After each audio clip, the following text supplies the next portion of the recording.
Hi, my name is Chris Liddle, and I am the host of The Lifestyle Chase. In 2018, I started this show to have meaningful conversations. I've interviewed over 100 different people, both in and out of the fitness industry. This podcast is something I'm incredibly proud of. Welcome to Season 4. Thanks for joining me. All right, so welcome to The Lifestyle Chase. This is episode 213. We're continuing on with our multi-segment format where we will be giving you shorter episodes that you can continue on to listen to, or you can move on to something else. Today, I am joined by one of my closest friends in the fitness industry, Alex McBrairty. He is back for what I believe is his third official appearance. He has made some appearances back in the days of Real Talk by The Lifestyle Chase, which has since been discontinued. So if you were looking for those, they are in the vault. They do still exist. They are just on a backup hard drive. But having said all of that, Alex, how are you doing today? I'm doing fantastic, my friend. So I have to ask, because I look out my window and it's snowing like crazy. Is it snowing down there? It is not. It's a little chilly, but it's nice and sunny. There's some frost on the edges of the grass, but other than that, it's not bad yet. Well, fair enough. Soak it up. I'll send you pictures of the snow after the show. But so in a matter of like a few sentences, what's been the biggest change since our last episode together for you? Like, what are some things that really stand out to you when you summarize it? Well, I guess probably the biggest thing is I moved. I moved to a new home, more space, and it's been fantastic. The most stressful week of my life, the actual move itself, but...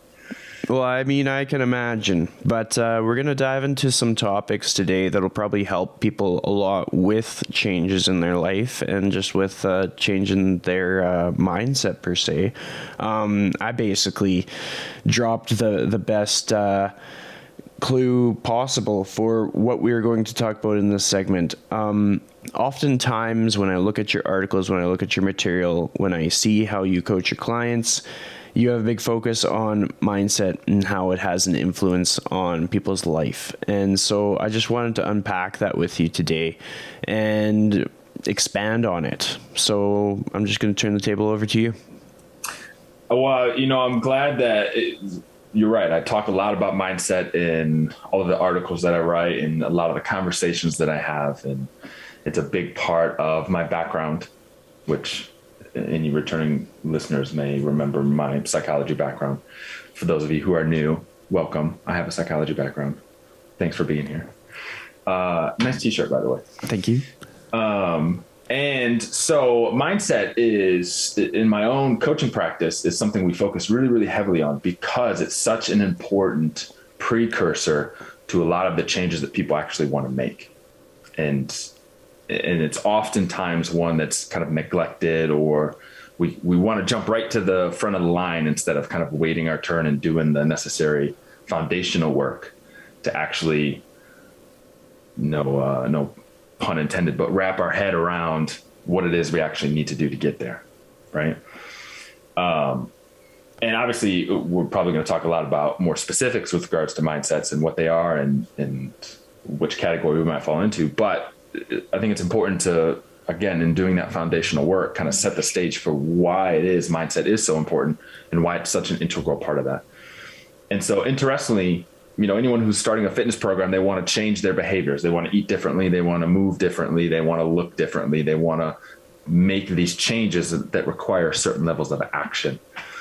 And with mindset, in successfully participating in those behaviors, and achieving those goals, there's a sequence that needs to occur.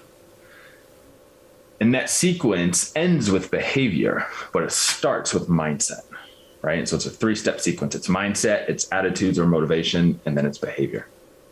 Lastly, again, a lot of us like to jump right to the behaviors. We try to change the behaviors without addressing any of the other stuff, and it tends to fall flat. The mindset, of course, is, as a quick recap, in general, it's the lens through which we perceive the stimulus that we experience in the world, right? If we touch something that's hot, we tell ourselves a story about what's happening. We touched a hot stove. We were silly for doing it. We won't do it again next time. Or navigating our social environments, the moods that people are experiencing, or what the meaning of a statement someone made to us actually was outside of just the verbatim words that they used. And so we use these perceptions to kind of navigate our world, to write stories about ourselves and our place in the world, but also the things that are happening to us and happening around us. And so what the research finds is there is some stark contrasts in different mindsets, too, in particular, that really lend a heavy hand to how we perceive everything that's happening. Now, once we start telling ourselves those stories, that then leads us to that second sequence in the behavior, which is the attitudes and the motivations. This is really just our intentions to do stuff, right? We're not going to start a fitness program unless we're motivated to make changes or want the results of those changes. We're not going to, go for a bike ride unless we want to go for a bike ride, right? No one's going to strong arm us into going for a bike ride. In some level, in some capacity, we need some amount of motivation towards the thing that we want to do. And then only when the mindset and the motivation align and kind of agree with each other, do we then stand the best chance of actually doing the behavior. But if any point in that sequence, something falls apart, either we don't have the right motivations or the right attitudes towards our intentions to do the behavior that we know we need to do or that we want to do, or if our mindset doesn't lend to our capabilities to do the behavior that we feel like we need to do, that we want to do, it's just not going to happen. The behavior is not going to happen. You're going to find a rationalization or an excuse or something is going to stop you and prevent you from going to that behavior. So very quickly, jumping into what those two mindsets are, what the research finds is there's two distinct mindsets, what's called a fixed mindset and a growth mindset. And which one we subscribe to is very, very important. So first, in our beliefs, the fixed mindset, the lens that we're putting on basically is one of, we have inherent skills and talents that we're just kind of born with. We're naturally gifted at certain activities, whether it's we have an acute hand-eye coordination for certain tasks, or we have a certain ability to make computations in our head, either strategically in like a competitive game, or for example, chess, or in spatial awareness, like building puzzles and being really good at building puzzles, or whatever the case may be. And so what that then lends to is if these traits are fixed, individuals who have that mindset, who subscribe to that mindset, are going to tend to stick to the things that they're naturally good at. Now, for someone who's a growth mindset, on the other hand, the inherent belief that they have or the lens that they're putting on is not one of inherent or natural born talent. It's rather one of the understanding that we can practice and we can learn and we can get better at things. So while there may be things we're just kind of for genetic reasons or nurture reasons of our upbringing or our previous experiences, we might be better at some things than others when we first try them. But that doesn't preclude us from being able to cultivate those skills in other areas and get better at everything, right? So in the one, what we're good at is kind of set in stone. We just got to roll with it. On the other, we can kind of figure it out as we go. We can build those skill sets. We can get better and improve and kind of turn things into our strengths if we so desire, right? There's so much to get from that for sure. I'm going to ask you quickly just to kind of like dig from your own personal experiences. When was the most recent time that you had to substantially change your mindset? Well, I'm glad you bring this up because there's a really recent experience of this. And I want to provide some context to this by saying too that when we think of mindset, it's also not necessarily a blanketed thing. Like if we subscribe to one mindset, it doesn't necessarily mean we believe that or we use that lens for every situation in our lives. It's entirely possible that we kind of cherry pick. We have an inclination towards mindset in one area of our life and another inclination in the other for different areas of our lives. So it can kind of change across the board. And so interestingly, this past weekend, I don't know if I shared this story with you yet, Chris, this past weekend, Katrina was out of town. I was home alone. And for listeners who don't know, my girlfriend and I have been taking dance lessons for the better part of 3 years now, since 2018. Actually, a little more than 3 years now. But so we've been taking dance lessons together. We do a dance called bachata, which is a style of Latin dance that's what's considered a social dance. And so all that means is that there's no preset choreography. You really learn the kind of fundamentals and you learn some movements, and then they can all kind of roll and piece together in certain ways. And when you're dancing, you essentially just make it up as you go. You make up the choreography as you're dancing. And what that allows you to do is essentially be able to dance with anybody, right? And so that's why it's considered a social dance. You go to a club, you go to a dance event, and you just kind of hang out and you dance with whomever, right? Now, in all that time that we've taken lessons together, we've never actually gone to any dance events. We've only danced in our lessons and really no other time outside of that. So we've not actually gotten a social dancing experience. And so aside from dancing with my instructor, Katrina makes up 100% of my dancing experience with another human being.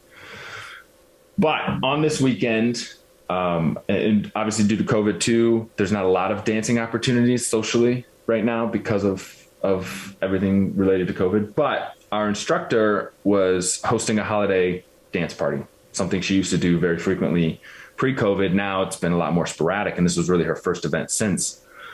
And I'd kind of made the decision a while ago that I really wanted to go and try it. And then by the time I asked Katrina, she had already made plans to be out of town on a little girl's getaway with some of her friends. So she wasn't going to actually be here. So now I was stuck between not going, which would have been the easy way, just kind of hang out at home and convince myself I wasn't going to go because she wasn't here, or go by myself and feel it out, see what happens. And this is a moment where I kind of had to check my mindset. Now I consider myself in previous conversations, listeners might be able to tune in. How much I talk about this stuff might lend support for this. Our conversations, I know you know this personally. I consider myself a very growth-minded individual. That's the mindset I hold. I'm all about learning new things and practicing. And that's why I started dancing in the first place, because I had no rhythm. I probably still don't have any rhythm, but it's getting a little bit better. And, but so I'm a confident guy, right? I've had a lot of experiences of seeing myself achieve things and get better at things that has all accumulated to where I am now.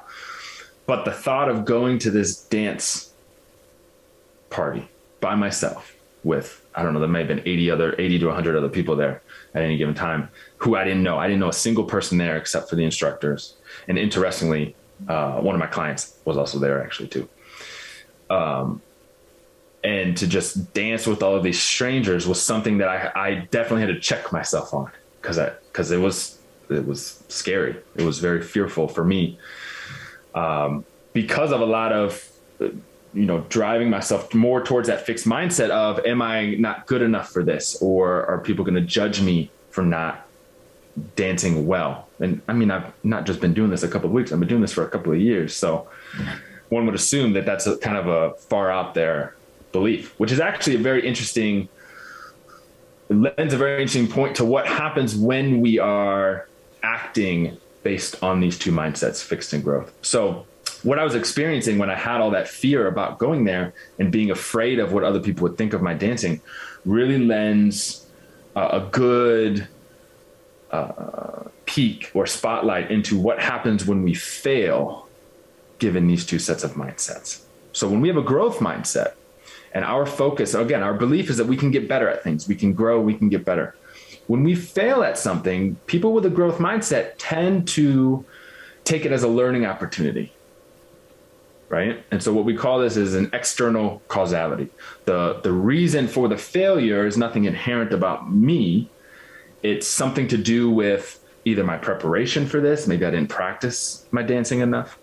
It's about maybe I shouldn't have these greater expectations because I haven't been dancing as long and I've never socially danced before. So maybe I should give myself a little bit more credit in that realm.